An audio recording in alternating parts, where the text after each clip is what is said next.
Today, our first phrase is, hop out of bed.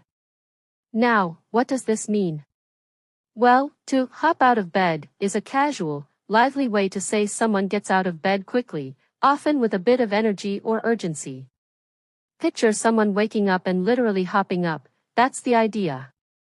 In Sex and the City, Season 1, Episode 12, Mr. Big leaves Carrie's place early in the morning. Even though the phrase isn't directly spoken, his action of waking up and quickly heading out captures that same feeling. It's like he metaphorically hops out of bed to go somewhere important, in this case, church with his mother, without telling Carrie. In daily English, you might say, I hop out of bed at 6 a.m. for my morning run. It sounds a lot more fun than just, I get up. So next time you're up and about quickly, remember, you're hopping out of bed. Alright, moving on to our second phrase, beats me. This is a fantastic little expression you'll hear often in casual conversations. When someone says, beats me, they mean, I have no idea, or, I don't know the answer. For example, if your friend asks, why is the sky blue, and you don't know, you might shrug and say, beats me. In episode 12 of Sex and the City, one of the characters wonders why relationships get so complicated. If someone had asked, why do people act so weird about love, the perfect response could have been, beats me. It's an informal, easy way to admit you're stumped without sounding too serious. It's a phrase that works in all kinds of situations, from tough questions to silly ones. Next time you're asked something puzzling, try it out, beats me. It's short, simple, and very natural in English conversation. Our next expression is, it dawns on me. This is a lovely, almost poetic way to describe the moment you realize something. Think of dawn, when the sun rises and light slowly fills the sky. That's what happens in your mind when something dawns on you. It means you suddenly understand or remember something you hadn't before. For example, it dawned on me that I left my phone at the cafe. You didn't realize it before, but then, boom, the thought comes to you like sunlight breaking through clouds. In Sex and the City, Season 1, Episode 12, there's a moment when Carrie realizes something about her relationship with Mr. Big, that maybe he's keeping parts of his life private from her. It's a dawning moment, a realization that shifts how she feels. You can use this phrase anytime a delayed thought or understanding hits you. It just dawned on me, today's your birthday. It's a natural, gentle way to describe those moments of realization we all experience. Alright, time for a feel-good expression. Treat yourself to this music is a way of suggesting that someone give themselves a small pleasure or indulgence. Treat yourself means to do something nice for yourself, and it can apply to anything, food, a massage, a movie, or in this case, music. Imagine a friend sending you a song link and saying, treat yourself to this music. They mean, you deserve this moment of enjoyment. In Sex and the City, although this exact phrase might not be spoken aloud in episode 12, the vibe is there. Picture Carrie or Samantha unwinding after a tough conversation or a complicated date. Turning on a favorite song, pouring a glass of wine, and just indulging in a moment for themselves. It's a phrase you can use in daily life. After a long day, I treat myself to some jazz music. Or, treat yourself to that new dessert you've been eyeing. It's about self-care, enjoyment, and little luxuries, and we could all use more of those. Okay, this next one's a bit of a mouthful, but it captures a very real, very human feeling. I never believe in relationships suddenly becoming converted. Now, what does that mean? In this context, it's about the idea that a person, especially someone who's maybe emotionally distant or not ready for commitment, will suddenly change overnight and turn into the perfect partner. In Sex and the City, Season 1, Episode 12, Carrie faces this very dilemma with Mr. Big. She's been hoping he'll open up and bring her fully into his world. When he suddenly invites her to church, she wonders, is this a breakthrough moment? But deep down, she feels cautious. Because relationships rarely transform that quickly. And that's where this phrase comes in. It's a reminder that people don't typically convert their feelings or behaviors in an instant. In daily life, you might say, I never believe in people suddenly changing who they are for love. It's a realistic, sometimes tough, lesson about relationships, whether romantic or not. People can grow, sure. But sudden conversions? Be careful about counting on them.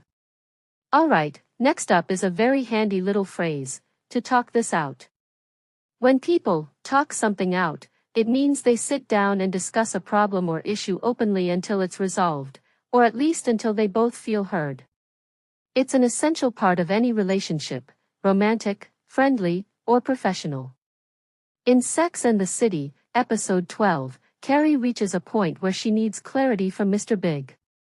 There's too much left unsaid, and it's eating away at her. Ideally, this would be the perfect time for them to sit down and talk it out. To lay everything on the table, feelings, fears, expectations. In everyday English, you might hear someone say, we've been arguing for days. I think it's time we talk this out. Or, before this ruins our friendship, let's talk it out. It's about choosing open conversation over silent resentment. It's a phrase you'll hear everywhere. Now here's a short, snappy phrase you'll hear a lot in casual English, move over. Literally, it means to shift your position, usually to make room for someone else. But it can also be used metaphorically, like when you're telling someone to step aside so you can take over, or when something new replaces the old. In Sex and the City, Season 1, Episode 12, while this might not be a major line in the episode, you get moments where characters wish for space, physically and emotionally. Think about Carrie wanting to move over from waiting and hoping for Mr. Big's attention to claiming her own emotional space. It's about not letting others crowd you out of what you deserve. In daily conversation, it's a phrase you can use in so many ways. Like, move over, I need to sit down, or, move over, outdated fashion, the new trend is here. It's casual, quick, and full of character. So next time you need space on the couch or in life, don't be shy to say it. Alright, let's talk about consolation prize. This is a wonderful example of how language reflects life's little disappointments. A consolation prize is a small reward given to someone who didn't win but made a good effort. It's like saying, well, you didn't get first place, but here's something to cheer you up. In Sex and the City, this idea comes up emotionally. When relationships or situations don't work out the way the characters hoped, they often find themselves settling for a consolation, maybe a fun night out, a good cry, or a new pair of shoes.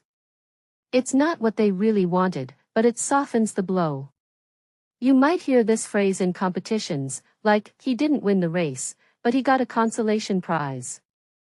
Or in relationships, I didn't get the guy, but at least I had a good time at the party. It's a bittersweet concept, not the main prize, but something to ease the sting of losing. Next up is a phrase I absolutely love because it's so conversational, to get the lowdown on something. When you get the lowdown on something, it means you receive all the essential, inside information about it, the details, the real story, the stuff other people might not know. In Sex and the City, Season 1, Episode 12, Carrie often plays the role of the friend who gets the lowdown. Whether it's about a new guy Charlotte's seeing, a strange habit a date has, or an odd situation one of the girls is facing, Carrie is usually the one gathering those juicy details. It's all about being in the know. In everyday conversation, this is perfect for when you want to stay updated or informed. Like, give me the lowdown on what happened at the party last night, or, before I join this job, I need to get the lowdown on the office culture. It's informal, fun, and makes you sound like a native speaker. So if you want the facts, not the sugar-coated version, you ask for the lowdown. Alright, this next one is a phrase you'll hear in almost every English-speaking country, don't beat yourself up. It means stop blaming or criticizing yourself for something you did or something that happened. It's a way of telling someone to be kinder to themselves, to forgive their mistakes. In Sex and the City, Carrie tends to beat herself up emotionally over her relationship with Mr. Big. She questions if she's done something wrong, if she should have been cooler, or if she pushed too hard. And it's something so many of us do, overanalyze our actions and punish ourselves mentally for things we can't control. In daily life, this phrase is a gentle comfort. If your friend makes a mistake at work, you might say, "Hey, don't beat yourself up. Everyone makes mistakes." Or if you spill coffee on your shirt before a meeting, you could tell yourself, "Okay, don't beat yourself up. It happens." It's a phrase full of warmth and reassurance, reminding people to show themselves a little grace. Let's talk about a line that really captures a sense of frustration and confusion. Why does he have to have something? This is a statement you might make when someone's behavior seems unnecessarily complicated or when they seem to be asking for more than they need in a situation. In Sex and the City, episode 12, Carrie is grappling with Mr. Big and his unpredictable emotions. She's asking herself why he can't just be straightforward and open with her. Why does he have to keep things hidden? Why does he have to have his own emotional baggage, his own reasons for holding back? This line expresses that feeling of, why can't it be simple? In real life, this phrase comes up in moments of exasperation. You might say it when dealing with someone who's making things more complicated than they need to be. Like, why does she have to have so many conditions for hanging out? Or, why does he have to have an excuse for everything? It's a bit of a rhetorical question, asking why someone's behavior has to be so hard to understand. Alright, here's a great, positive phrase. There are ways to work around it. This one is all about finding solutions, getting creative, and not letting problems stop you from reaching your goal.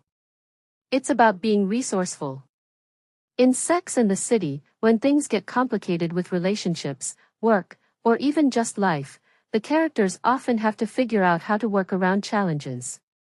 Carrie, for instance, faces obstacles with Mr. Big, but she knows she'll find a way to work around it.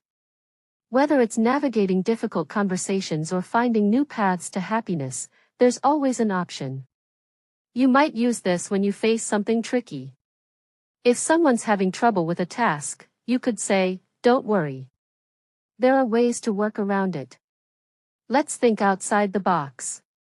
Or if you're faced with a personal dilemma, you might reassure yourself, "I'll figure it out. There are ways to work around it." It's optimistic, practical. Now let's look at, she always berated herself. This phrase is a bit intense, and it's all about someone being overly critical of themselves. To berate means to criticize or scold harshly. So when someone berates themselves, it means they're constantly putting themselves down for their actions or mistakes, often in a way that's too harsh or unnecessary. In Sex and the City, Carrie often berates herself in moments of self-doubt, especially when it comes to her complicated relationship with Mr. Big. She questions her decisions, her emotions, and even her worth in that relationship, making it a tough emotional cycle to break.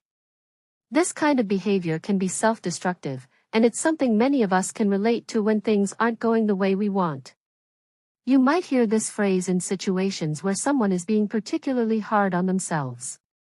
For example, she always berates herself for not getting the job, but she's so qualified.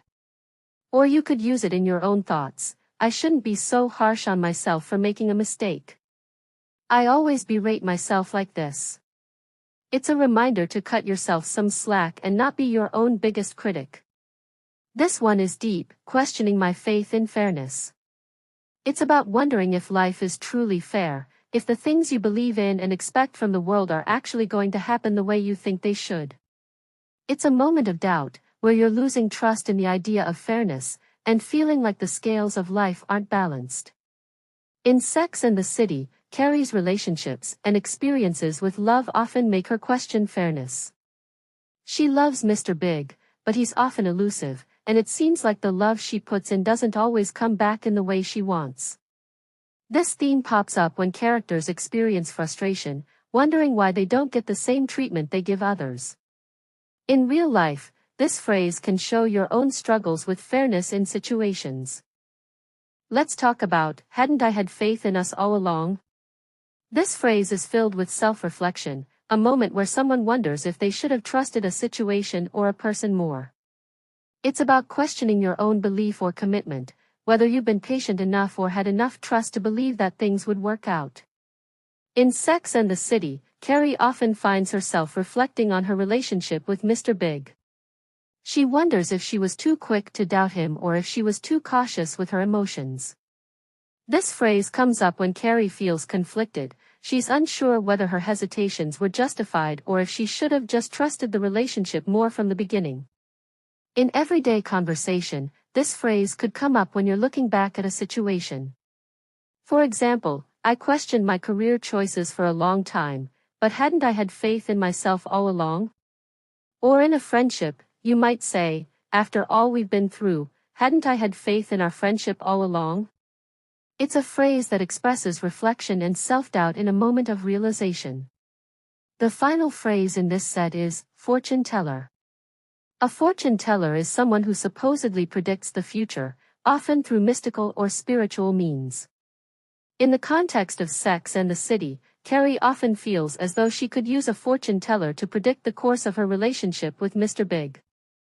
She's looking for someone or something to give her clarity about the future because she's uncertain and unsure of what's next. A fortune teller represents the idea of wanting answers about life's uncertainties. Whether you believe in them or not, fortune tellers are often used in literature, TV shows, and movies to highlight a character's desire to know what will happen in their future, especially in tricky situations like love or career choices. In real life, this phrase can be used metaphorically when you want to predict or know how things will turn out. For instance, I don't need a fortune teller to know that this job will take a lot of effort. Or, sometimes I feel like I need a fortune teller to figure out where my life is headed. It's a fun, imaginative phrase that adds a little mystery to life. And that's a wrap for today's episode. Thanks so much for tuning in and learning these everyday phrases with me from Sex and the City.